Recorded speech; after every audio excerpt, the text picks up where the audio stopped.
Thank you very much. So here we are again. I was asked to cover these topics, and I will try to follow a bit the theme that I followed with chronic lymphocytic leukemia. So I won't do the history, obviously, of these diseases, but how advancement in treatment is developing and where we've reached in these diseases. Now, I think one important point just to start is that since treatment has become very different according to diseases, we have to identify them correctly. This seems trivial, but in my CLL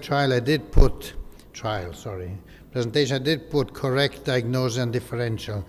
And I always show this slide, recalling that in a chapter of B-cell chronic lymphoproliferative disorders, CLL is the most important, but you have other conditions which are similar. And here, in fact, you can see there's Waldenström macroglobulinemia, there's hairy cell leukemia, and there's even a leukemic mantle cell lymphoma, which is not a very frequent entity, but it is an identifiable entity if you look for it. And I say this because too often we have patients coming in diagnosed as CLL, but they have a mantle cell lymphoma with a leukemic spillover. Reason being that they carry CD5.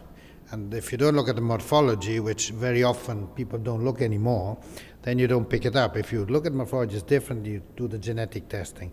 So I think this is an important point because treatment is different, prognosis is different, so we have to precisely define each disease. So that I wanted to say up front because I think it's very important. So there's biology and there's treatment. I won't go into detail, but clearly while the treatment has improved in many conditions, as we heard before for CLL, biology or knowledge from biology has become certainly very relevant. This is just in mantle cell lymphoma to show you how Ki67 as a marker of activation and proliferation certainly plays an important role. And you can see that the difference in survival is significantly worse in patients having a high Ki67 index, so if you have a blastoid form. The same, here it's written, in fact Ki67 is just about the strongest prognostic factor among patients with both a non-blastoid and a blastoid form of mantle cell.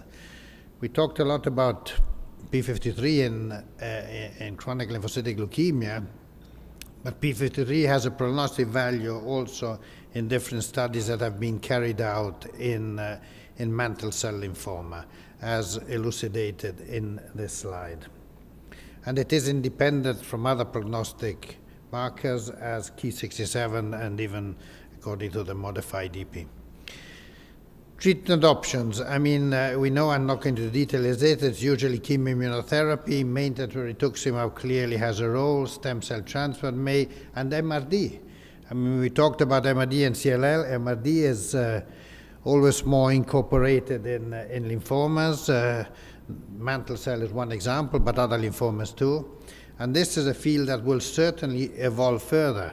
Now there are studies ongoing to try to monitor the disease in the plasma by so-called liquid biopsy. So this is an evolving field brought forward by technologies. So MRD, this is one of the many studies just showing that if you remain MRD positive, as expected, the prognosis is significantly worse. So these are information that we are accumulating. New drugs. Ibrutinib has certainly been actively used in mantle cell lymphoma. This is pooled analysis in relapsed patients, and you can see that certainly the data look promising, and the median progression-free survival was almost 3 years in patients with one prior line of treatment. If patients have had more than one line of treatment, clearly the response is less good. So this has led to approval of ibrutinib. So indication of ibrutinib is usual once-a-day pill with mantle cell lymphoma patients who have received at least one prior line of treatment. More recently, acalabrutinib has also been approved with the same indication. So we have 2 BTK inhibitors approved for relapsed mantle cell lymphoma patients. Always more in the chemo-free strategies.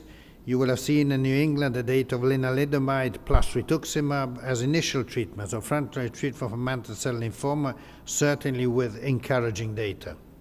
This is a follow-up at 5 years, and you could see the overall response rate is certainly very good with a high rate of complete remissions, and a 48-month progression-free is 70.6%. Venetoclax. Venetoclax 2 has been used in mantle cell lymphoma together with ibrutinib. I mentioned this in the other talk, saying that we have the preliminary ongoing data with venetoclax ibrutinib in CLL. The same has been done in mantle cell, and Konstantin Tam was a senior author in his paper published earlier this year in the New England. As for CLL, it's ibrutinib first as a debulking, and then venetoclax is added while ibrutinib is continuously given. And the data certainly look promising, as elucidated in the slide you can see. So the conclusion of this paper in the New England was that compared to historical controls, dual targeting of both BTK and BCL2 with ibrutinib and venetoclax was consistent with improved outcomes in patients with mantle cell lymphoma who had been predicted to have poor outcome with current therapy. So it appears to be, let's say, an added impact compared to conventional treatment. Then there are other studies that have been conducted or are being conducted to try to further elucidate the role of the new drugs. This is a study that started a few years ago on 500 plus patients. It's a frontline treatment of mantle cell in patients over the age of 65. This is bendamustine, rituximab, and placebo compared to bendamustine, rituximab, and ibrutinib. And the other studies, this is an Italian study together with the European Mantle Cell Lymphoma Network, and this is the so-called Triangle Phase 3 trial. This for younger patients, 18 to 65. Planned number of patients, 870, and this is a randomization between different lines of treatment. You see it's chemotherapy plus rituximab, R-CHOP or R-DAP times 6, plus autologous, and then observational rituximab. The same plus ibrutinib in induction, autologous, and then again different forms of maintenance, ibrutinib or rituximab. And there's another one without autologous to see if you can do without autologous transplant. So the same backbone as the previous arm, but without autologous transplant. There's an Italian study. This is for previously untreated, so frontline. Again, for patients over the age of 65 or between 60 and 65, if not eligible to an autologous transplant and considered obviously fit. So one is in a classic pleomorphic form with a low Ki67 rate, and the other one is for the blastoid form or for patients having a high Ki67 percentage of positive cells or a P53 mutation. In lower risk patients, so the upper part of the slide up here, if I can show it, no, I can't indicate it. Protocol is rituximab with bendamustine, cytarabine, and this will be repeated if they're responsive patients. In the other, which are the high risk, more aggressive patients, they're getting the same induction, and then according to response, if it's a complete or partially continue with us, if they have a response with less than PR, then there is the addition of ABT-199, venetoclax, and rituximab, consolidation and possibly maintenance. Other study, this is an elderly mantle cell lymphoma patient. There's a randomized study, let's say more conventional treatment, chemo, compared to, again, a non-chemo treatment, ibrutinib, rituximab, and then rituximab, or ibrutinib to continue. So this just gives you an idea how things are rapidly changing, and we're going always more into chemo-free strategy, as we heard earlier for CLL. Waldenstrom. This is a rare disease. Well, they're all quite rare. I mean, even mantle cell is about 6% of non-Hodgkin's, so it's not a frequent disease. Waldenstrom is certainly a rare and largely incurable B-cell malignancy. I don't go into the detail. You know what it is. It generally involves older patients. The median age is over the age of 70. Backbone of treatment is based on rituximab with different forms of chemotherapy as shown in the slide, but again, I won't go into detail of this, just to show what has happened in this contents of this disease. Well, clearly the data have been recently published. This is the so-called Innovate study published in New England in June, and this was a phase 3 trial of ibrutinib with rituximab, so again, without chemotherapy. I don't know if this projects well or not. I can see it. Yes, no, it does project. And this is, you can see the significant difference by giving ibrutinib rituximab compared to rituximab and placebo, highly significant. And then you can see the details of the sub-analysis, but in all subgroups, there's an advantage of the experimental arm. So the conclusion of this study was that among patients with Waldenström macroglobulinemia, the use of the combined approach with ibrutinib and rituximab resulted in significantly higher rates of progression-free survival than the use of placebo rituximab, both among patients who had received no previous treatment and among those with disease recurrence. So both in relapsed and in frontline setting. Atrial fibrillation, hypertension were more common with ibrutinib and rituximab as expected because of ibrutinib, whereas infusion reaction and IgM flare were more common with placebo rituximab. So this has led to approval, and ibrutinib is approved in Waldenström macroglobulinemia, and it's interesting, it's indicated for all lines of therapy, so even frontline. And maybe use a single agent or based on what I just showed you on the data from an innovative study, it can be given also in combination with rituximab. What about venetoclax? Talking almost a new drug. This is a presentation that was at the EHA Congress in June in Stockholm, and you can find it on the EHA Learning Center online.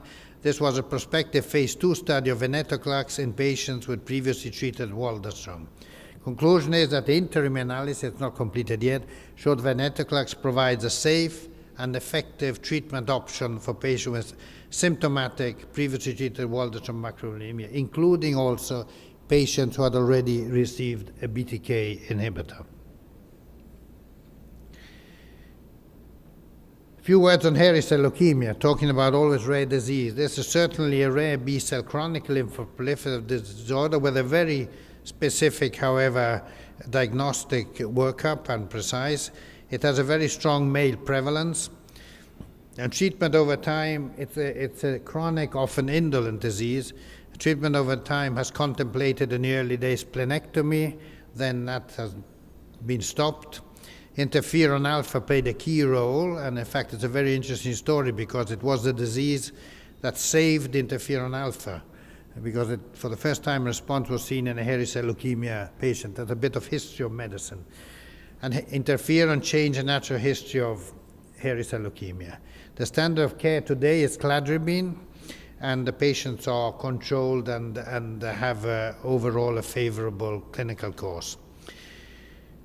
However, again, things evolved, and the last line I wrote, biologically driven development. So in fact, the research has been applied to this disease too, and we've learned by whole exome sequencing applied to hairy cell leukemia that there is a driver mutation in hairy cell leukemia, which is BRAF, which is mutated in virtually all cases of classic hairy cell leukemia. This was an Italian consortium that did this, and the paper came out in New England in 2011.